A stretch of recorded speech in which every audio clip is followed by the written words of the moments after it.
the Cuyahoga County Finance and Budgeting Committee for Wednesday, December 5th, 2018 will please come to order, and the clerk will call the roll. Calling the roll, Mr. Miller. Here. Mr. Jones. Mr. Jones is absent at the moment. Ms. Simon. Ms. Simon is absent at the moment. Mr. Tuma. Here. Mr. Gallagher. Mr. Gallagher is absent at the moment. Mr. Schron. Mr. Schron is absent at the moment. Ms. Brown. Here. We do not have a quorum. I would like to announce that pursuant to County Council Rule 12F, that Council President Brady has authorized that Councilwoman Nan Baker be appointed to this committee on a temporary basis. I would ask the clerk to please call the roll for Nan Baker. Ms. Baker. Here. We have a quorum. Thank you very much. Is there any public comment? No, Mr. Chair, no one has signed in. Okay. We have the approval of the minutes on the agenda. These are the minutes from the November 19th meeting. Is there a motion relative to those minutes? Is there a second? Any further discussion? Hearing none, all those in favor say aye. Aye. Any opposed? And the minutes for November 19th are approved. Matters referred to the committee, we have one item, Resolution 2018-0249. Resolution number 2018-0249, authorizing an amendment to contract number CE 1600270 with Highlink Group Incorporated for insurance brokerage and risk management services for the period 1/1/2017 to December 31st, 2018, to exercise an option to extend the time period to December 31st, 2019, and for the additional funds in the amount not to exceed $1,447,446. Good morning. Good morning, council members, committee members. I'm here to request, well, first, my name is Jonathan McGorry, Assistant Director of Law with the Department of Law here at Cuyahoga County. Here to request authority to enter into the second option year of the county's insurance brokerage contract. In 2016, the Law Department issued an RFQ for insurance brokerage services. We received 3 bids. Highland received the highest score and also had the highest rate of SBE participation, and they were awarded the agreement. So in January 1, 2017, we entered into a 1-year agreement with 2 one-year options to renew. At the beginning of this year, the Law Department received authority to enter into the first option, and now I'm here to request authority to enter into the second and final option year. If I receive the authority to enter into the final option year, that contract will end at the end of 2019. Early 2019, I will then begin the RFQ process to enter into a new contract for insurance brokerage services. This contract is for insurance brokerage services. Basically, our current broker, Highland, negotiates with numerous insurance providers to get us the best rate possible. And in addition to that, they also provide general risk advice to the Law Department and other members of the county on a day-to-day basis. Examples of insurance coverage includes property, general liability, cyber risk, and bonds for public officials, among other policies. And in addition to the day-to-day risk management services, they also provide assessments to various county agencies. They've done this already, and in 2019, if given the authority to enter into this final option year, we will do an update to that assessment, and we'll meet with the various counties to see if we need to get additional insurance coverages, if there's anything we can do to decrease our risk without needing to procure additional insurance coverages, save our costs, things like that. There is an increase to the contract amount requested this year, an amount roughly equal to $2,500. This is in order to add an additional policy for public entity liability coverage. Highland has recommended this coverage in previous years, and this insurance would cover a gap in coverage for instances where the county would be unable to defend an employee in a lawsuit if there happened to be a conflict of interest between the employee and the county. It would also cover instances where the law department may not have the expertise in an area. If it was patent law, we don't have any patent attorneys in our office that could handle a case like that. So it would cover some gaps there to ensure that employees would be represented if an issue came up.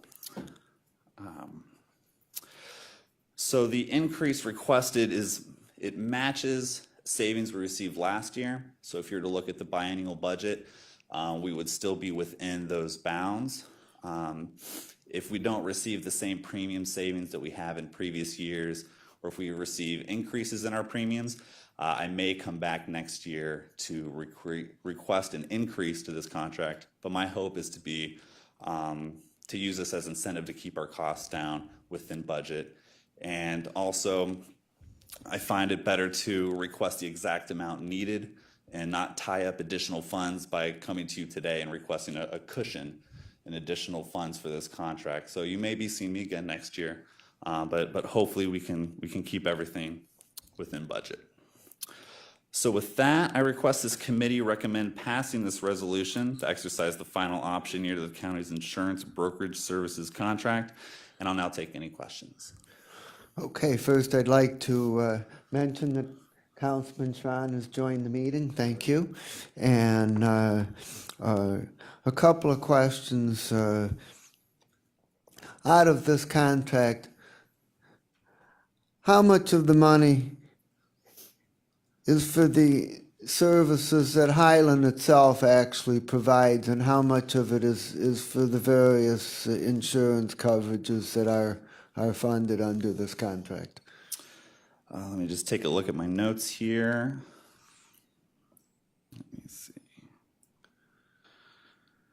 It looks like their fee comes out to be about $45,000, if I'm looking at this right. So about 1.4 million is for the coverages themselves. Okay. And second question is,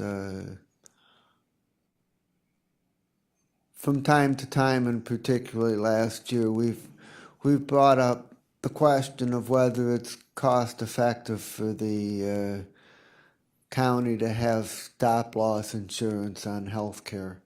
Does this fall under what Highland advises us on, or does it not fall in their jurisdiction? These coverages don't cover our healthcare costs, for our insurance, our health insurance. But it is a question, given that they're a large entity that deals with a lot of different coverages. If there's a question like that, if you want to work with me or with Joe to get us those questions, I can pose those to Highland. Okay. Questions, Ms. Brown? Thank you, Chairman. So I wanted to know, could you send us the coverage levels? Yeah, through the chair, of course. Okay, and then the other thing is, with having this contract, this is a renewal? Correct, through the chair. This is exercising our final option year with them. Okay, and how many times have we used this in the past? Can you speak to that? Yes, so through the chair, we entered into this agreement in 2017. We exercised one option in 2018, and we will exercise this option, if given the authority, for 2019. And then I'll begin the RFQ process for a new vendor, or possibly a new vendor, early next year. Okay, so just so I'm clear, when you say we exercise the option, and pardon my ignorance, if I were to find myself in a situation within, just for lack of a better reference, if I'm in an accident and I exercise my option to utilize my insurance, is that the same thing that you're referring to as far as risk management? Have we used the services that we're paying for? I pay for insurance all the time. I've never get into any accidents because I'm such a great driver, so I don't get to exercise my use of it. So that's what I'm asking. Yeah. Through the chair, I don't have the exact figures on I can meet with our claims department. I do know that we've utilized, I'm not sure if we've utilized every single policy that we have, but when I talk about exercising an option, it's just we have a contract with Highland, and in order for us to utilize their services, they'll go out and get us the best rates. I need to exercise the option with them to enter into an agreement for an next year. extension. Yeah, pretty much. yeah. Okay, so what I'm looking for probably would be the claims. How many claims have we utilized since entering in this agreement? So that would be something I'd like to know. And if you could share that with us, reference to the payout that would be great. Of course. Okay, thank you. To follow up on Ms. Brown's question, could you break that down into what the payouts were for 2017, for which we have a full year of information available, and then what we have for 2018 year-to-date, which admittedly will not be complete at this point? I can provide that information, yes. Okay. Councilman Tron. Thank you, Mr. Chairman. So we're really just looking at the property casualty piece and the risk exposure on individual performances and things of that nature. We're not talking health at all. They're not giving us any advice whatsoever for these last 2 or 3 years with the minor oopses and things like that that have gone on in healthcare, right? Yeah, through the chair, yeah, that would be a contract I believe HR ministers. Okay. Do you guys review those, though? The law department would review the contracts, but the actual policies, no. Okay. So you're providing personal coverages for employees, should we have an errors and omissions? Is that going into this? Correct. That's one of the additional coverages we're going to look for 2019, in addition to your property, your casualty, your cyber risk insurance, stuff like that. You're telling me we don't have an errors and omissions insurance in place right now? We currently have, we have a general liability coverage. This is a more specialized coverage for sort of gaps where we couldn't represent an individual. So we do have that general coverage for most of the day-to-day operations. For example, we're digging into going live with an ERP system sometime. I'll just say sometime. Sometime. We'll leave it that as an undefined date. Within there, we are providing a lot of coverages. I know you're not advising on the health program, but the error and omission will come back to if we should have made a mistake someplace within the form of our government, not providing coverage, not providing the correct coverage. An oops that might take place with the ERP system where we have had a fault to the individual, a fault to a vendor, a fault to the taxpayer someplace along the way. Are we covered for these? Yeah, in addition to our general liability coverage that would be able to cover a claim like that, we would probably look to all of our vendors require them, the county requires them to maintain a certain level of insurance coverage. So That's the vendors' coverage. I'm Yeah. talking about our selection of the Yes. vendors through the ERP package. If we made a faulty selection, that's our fault, not the vendor's insurance. correct, yeah, so our general liability would cover that. And if for whatever reason there was a conflict and the law department couldn't represent, or if it was taking over all of our time and we needed to use outside counsel, it would cover that as well. So we're covered for your everyday mishaps, and if there's a special circumstance that requires outside counsel, we're covered for that as well. Okay, because errors and omissions, cyber, all those kind of things are usually special policies that have to get tucked on the back end of that general liability policy. They're not standalone. I mean, they're not included. They've been carved out for an error that might take place in the Human Resources Department for leaving somebody off the program. They then go through cancer, and the vendor says, hey, that wasn't a covered claim. Yeah. And you're telling me we do have that coverage, it's in place, and that's, I thought I just heard you say that's an add-on that we're going into 2019. The add-on is for the exceptions. So the Those are the ones that catch you, additional- by the way. What's that? Those are the ones that catch you. Yeah, exactly. Let me see here.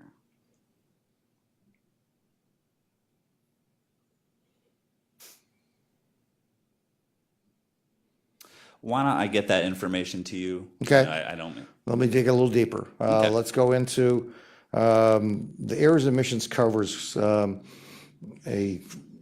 failure to do something that they're required to do with no misfeasance or malfeasance of no intent. Are we covered for somebody that and all you have to do is pick up the newspaper and find out that the county is now being investigated in multiple different areas. Are we covered for intent aspects with any of these programs? Intent aspects? Yes. That I would definitely need to dig more into the policy to see where coverage stops there. Okay, I appreciate that because I'm concerned as we drift further down into this path that we're probably going without coverage, would be my guess. And I'd like this body to understand the ramifications of the exposure that we potentially have if any of these things that are being discussed in the media end up turning out to be intentional aspects that whereby the taxpayer has come up short in the deal. Well, through the chair, I do know that one aspect of this additional policy we're looking for 2019, it will cover if a claim comes up that somebody says, hey, county, you should have done something that you didn't do. This policy will cover that individual until if they are found guilty. Anything above and beyond that, you just can't get coverage for. So are we intending with these policies to provide coverage to employees for potentially willful acts then? It will cover them up until if they are found to be guilty of those willful acts. Right, then at that point in time, they know. So up until that point, we, the taxpayers, are going to be covering for a willful act potentially that's been alleged Correct. by these policies. Okay, thank you. Councilman Tuma. Thank you, through the chair. So just hitchhiking off of Councilman Schron's question. So, I mean, there's no provision in the insurance for intentional acts. I mean, aren't intentional acts usually excluded from insurance policies? Correct. And our coverage, I mean, because we have our own litigation section, we are, in essence, covering those acts. We're representing them. We're providing counsel, and the legal fees are usually the largest fees when you enter into these claims to begin with. Is there any provision for reimbursement in the event someone's found liable or guilty or whatever you want to say? I mean, Through the chairs, to be made whole. yeah, I'd have to look more deeply into these to get to specific answers for for these particular instances. Yeah, and I understand there would be particular instances, specific to whatever questions we're trying to get at here. But it's just as concerning that if you have a lot of people, how do I put this? If you have a lot of people under scrutiny and we're covering the cost of that, and we find out, there's wrongdoing, and then the taxpayer's on the hook for that. So it's a little concerning in that regard. I see. Through the chair, so you're asking if we go through the expense of covering somebody for in a lawsuit, Right. and they're ultimately found to be culpable, guilty, Right. what have you. Can we recoup the cost from that individual? Right. That would be up to the. I'm seeing. Yeah, again, I'd have to look at our policy to see if the insurance company would have a right.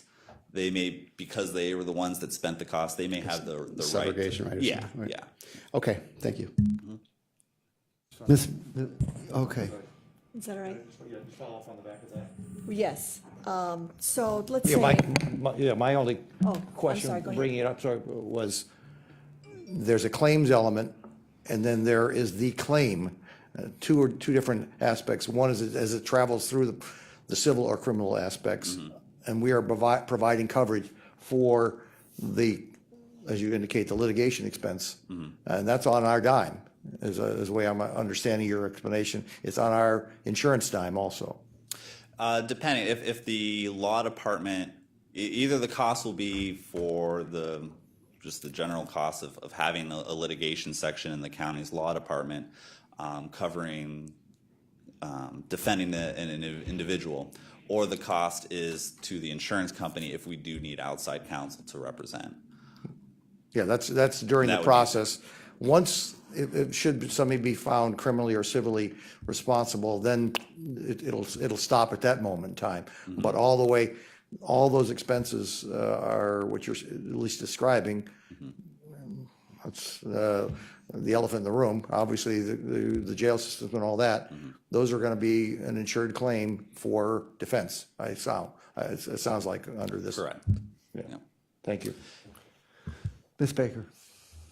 Yes, and just, I guess for my own clarity, so anyone who perhaps in the past or present is on administrative leave for suspicion of subpoenas and things that perhaps have been, is that something that we, the taxpayers, are paying for up until the time that that person is found guilty or innocent? So they're on administrative leave, with or without pay. If Does it's that with pay- matter? It doesn't, I mean, either way, I mean, with or without, I mean, there are times when it is, and then there are times when that ends, and does that continue then? Does that make a difference in the coverage? It's just very tough when we get into hypotheticals to say where exactly the insurance would cover and where it would stop. I mean, without having the actual policy in front of me. So these are questions that I can take back and I can provide updates to council. Maybe we should wait and get some of these answers before we approve?